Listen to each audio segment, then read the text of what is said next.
एक बुजुर्ग महिला की मृत्यु हो गई। यमराज उसे लेने आए। महिला ने यमराज से पूछा, आप मुझे स्वर्ग ले जाएंगे या नर्क?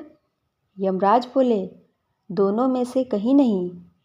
तुमने इस जन्म में बहुत ही अच्छे कर्म किए हैं, इसलिए मैं तुम्हें सीधे प्रभु के धाम ले जा रहा हूँ। बुजुर्ग महिला खुश हो गई और बोली, धन्यवाद, पर मेरी आपसे एक विनती है। मैंने यहाँ धरती पर सबसे स्वर्ग नरक के बारे में बहुत सुना है। मैं एक बार इन दोनों जगहों को देखना चाहती हूँ। यमराज बोले, तुम्हारे कर्म अच्छे हैं, इसलिए मैं तुम्हारी यह इच्छा पूरी करता हूँ। चलो, हम स्वर्ग और नरक के रास्ते से होते हुए प्रभु के धाम चलेंगे। दोनों चल पड़े। सबसे पहले नरक आया। नरक में बुजुर्ग महिला ने जोर जोर से लोगों के रोने की आवाज़ सुनी। नरक में सभी लोग दुबले पतले और बीमार दिखाई दे रहे थे। महिला ने एक आदमी से पूछा, यहाँ आप सब लोगों की ऐसी हालत क्यों है? आदमी बोला, तो और कैसी हालत होगी? मरने के बाद जब से यहाँ आए हैं, हमने एक दिन भी खाना नहीं खाया। भूख से हमारी आत्माएं तड़प रही हैं। बुजुर्ग महिला की नज़र एक विशाल पतीले पर पड़ी, जो कि लोगों के कद से करीब 300 फुट ऊंचा होगा। उस पतीले के ऊपर एक विशाल चम्मच लटका हुआ था। उस पतीले में से बहुत ही शानदार खुशबू आ रही थी। बुजुर्ग महिला ने उस आदमी से पूछा, इस पतीले में क्या है? आदमी मायूस होकर बोला, ये पतीला बहुत ही स्वादिष्ट खीर से हर समय भरा रहता है। बुजुर्ग महिला ने हैरानी से पूछा, इसमें खीर है? तो आप लोग पेट भर के ये खीर खाते क्यों नहीं? भूख से क्यों तड़प रहे हैं?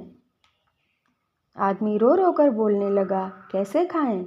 ये पतीला 300 फीट ऊंचा है। हम में से कोई भी उस पतीले तक नहीं पहुंच पाता। बुजुर्ग महिला को उन पर तरस आ गया। सोचने लगी, बेचारे खीर का पतीला होते हुए भी भूख से बेहाल हैं। शायद ईश्वर ने इन्हें यही दंड दिया होगा।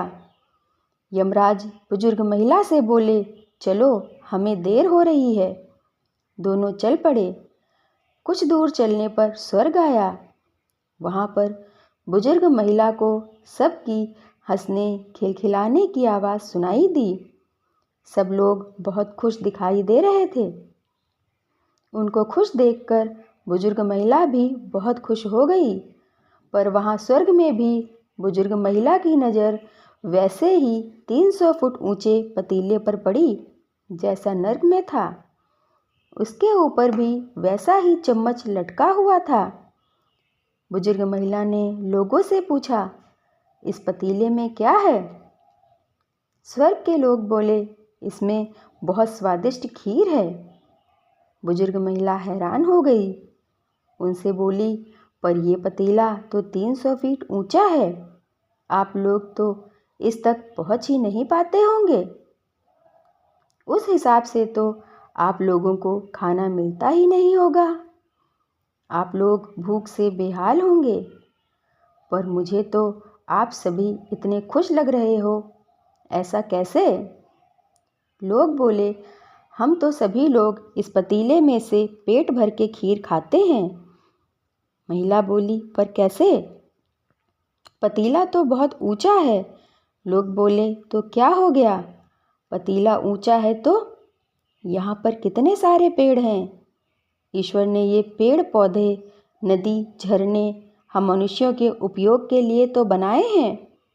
हमने इन पेड़ों की लकड़ी ली, इसको काटा, फिर लकड़ियों के टुकड़ों को जोड़ के विशाल सीढ़ी का निर्माण किया।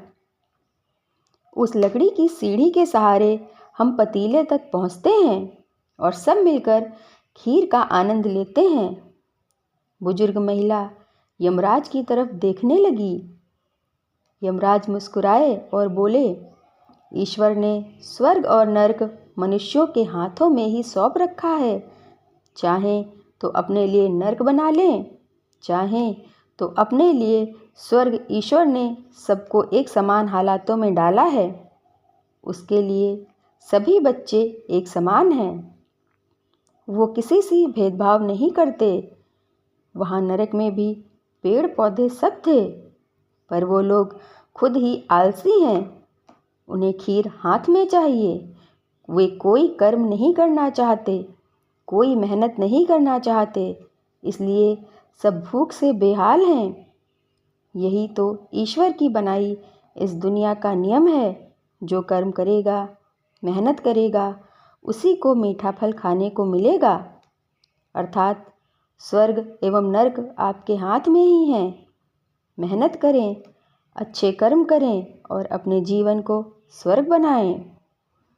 आपको मेरी ये कहानी कैसे लगी कमेंट करके ज़रूर बताएं और चैनल को सब्सक्राइब ज़रूर कीजिएगा। धन्यवाद।